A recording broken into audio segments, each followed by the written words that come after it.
주말 잘 보내셨나요? 평범한 일상은 언제쯤 돌아올까요? 늘 당연하게 여기던 것들이 사실은 당연하지 않았다는 것.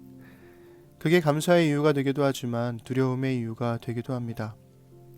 없던 것이 생기면 감사하게 되지만 있던 것이 없어지면 두려워지게 되죠. 사실 우리의 인생에 당연한 것은 애초에 존재하지도 않았습니다. 그리스도인은 없던 것이든 있던 것이든 모든 게 하나님의 은혜로 주어진 것임을 믿는 사람들입니다. 창조의 하나님을 믿기에, 그분이 의로운 재판장이심을 믿기에 하나님께 피하는 것이 복이 됨을 고백할 수 있습니다. 적어도 시편 1권의 첫 번째 단락에서 의로운 재판장이신 하나님께 피하는 것이 복이라는 고백은 우리의 마음과 생각을 붙잡아 주죠. 시편 11편은 크게 두 부분으로 나눌 수 있습니다. 1에서 3절은 사람들의 말이고 4에서 7절은 의인의 고백이죠. 고난당하고 있는 시인은 지혜롭게도 여호와께 피했습니다. 그러나 그를 둘러싸고 있는 사람들은 시인을 어리석다고 하죠. 하나님께 피하느니 차라리 산으로 도망치라는 겁니다. 보이지 않는 하나님께 피하는 것보다 보이는 거대한 산으로 피하는 게 생존 가능성이 더 많다는 거겠죠. 이렇게 시편에서는 하나님이 아닌 산으로 피하라는 말이 심심치 않게 나옵니다. 예루살렘이라는 도시 자체가 산으로 둘러싸인 천혜의 요새였기 때문일 겁니다. 이스라엘의 왕들은 산으로 둘러싸인 예루살렘을 보며 예루살렘은 절대 정복되지 않을 거라고 믿었습니다. 북쪽을 제외한 동, 서, 남쪽이 모두 산으로 둘러싸여 있었거든요. 그래서 하나님이 아닌 산들이 지켜줄 거라고 생각한 거죠. 그래서일까요? 시편 121편에서는 내가 산을 향하여 눈을 들리라, 나의 도움이 어디서 올까, 이렇게 말합니다. 여기서 산은 단수로 되어 있지만 히브리 원문에는 복수로 산들을 향하여가 맞습니다. 그리고 이어서 말하죠.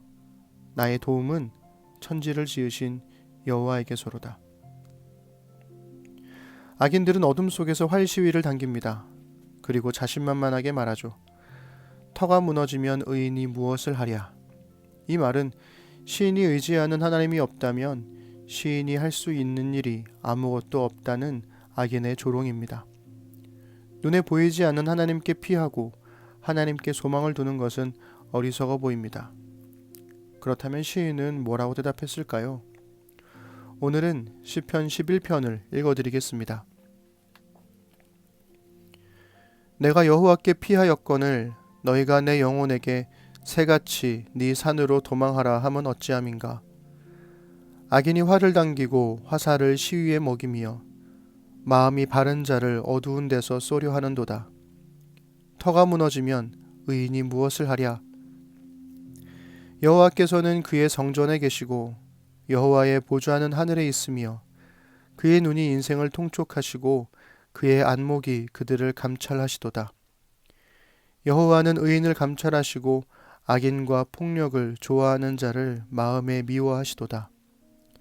악인에게 그물을 던지시리니 불과 유황과 태우는 바람이 그들의 잔에 소득이 되리로다. 여호와는 의로우사 의로운 일을 좋아하시나니 정직한 자는 그의 얼굴을 배우리로다. 아멘. 시인은 자신이 하나님께 피한 것이 당연하다고 선언합니다. 하나님은 온 땅을 다스리시며 감찰하시고 심판하시기 때문이죠.